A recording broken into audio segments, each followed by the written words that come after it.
Hello everyone, I'm Dan here from Layman and welcome to another This Week in Anthem.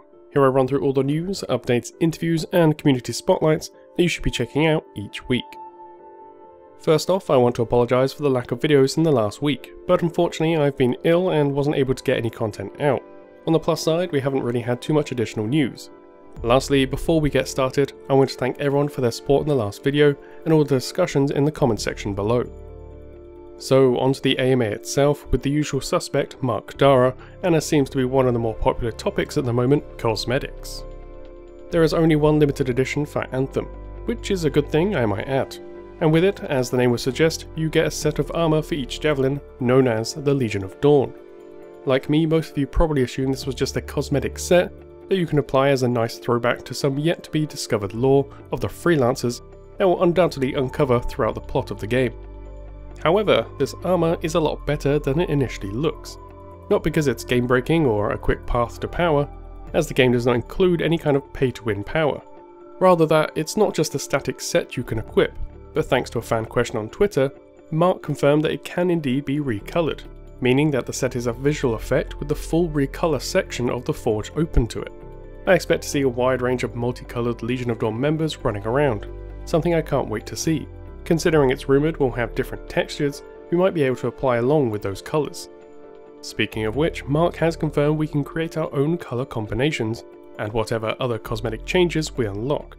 The base of this is to build on what we already know, that javelins in terms of cosmetics are broken into segments that have their own shape changes, colours and paint textures applied to them.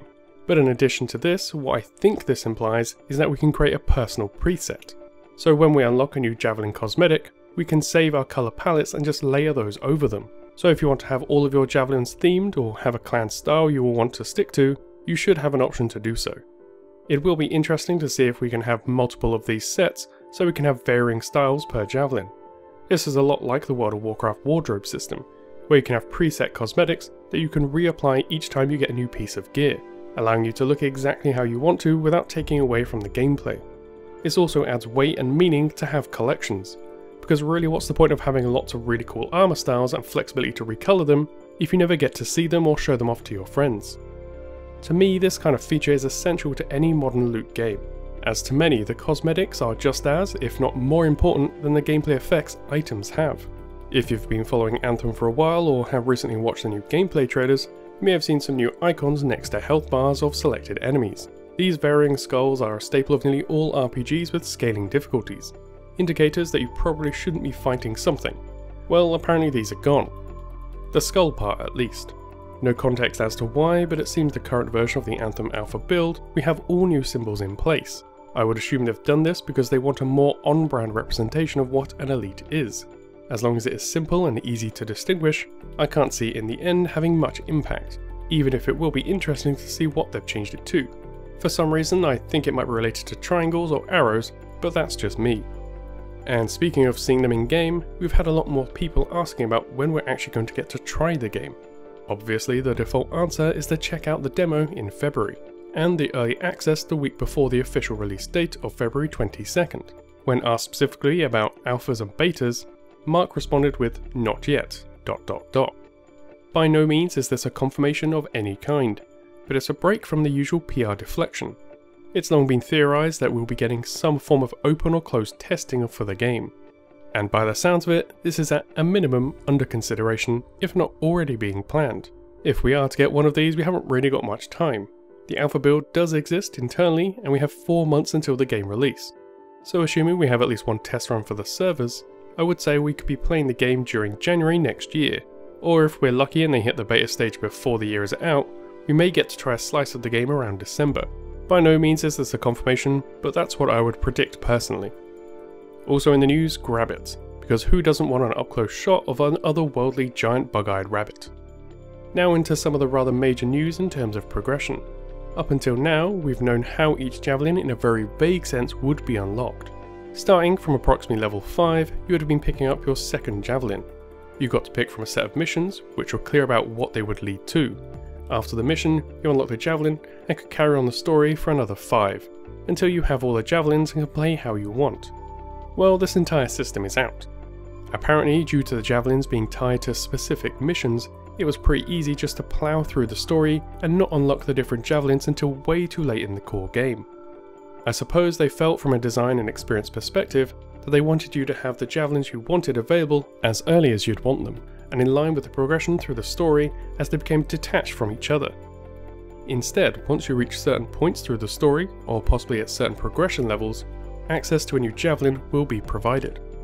Although we only have one line from Mark to go off, we know that the time you get access to a javelin is set, but the choice is still up to you. You can choose any javelin you want to play next. I know it's not confirmed, but I suspect the missions haven't entirely been scrapped, as I hope they get tied back into the lore in terms of where the javelins came from, who made them, and maybe even why. Although that might remain somewhat of a mystery.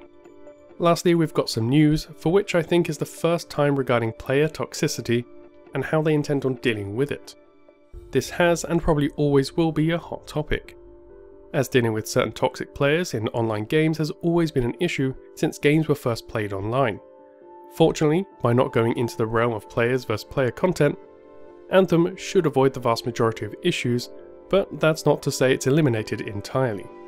Even in co-op games, you will sometimes find players who want to disrupt the experience for others.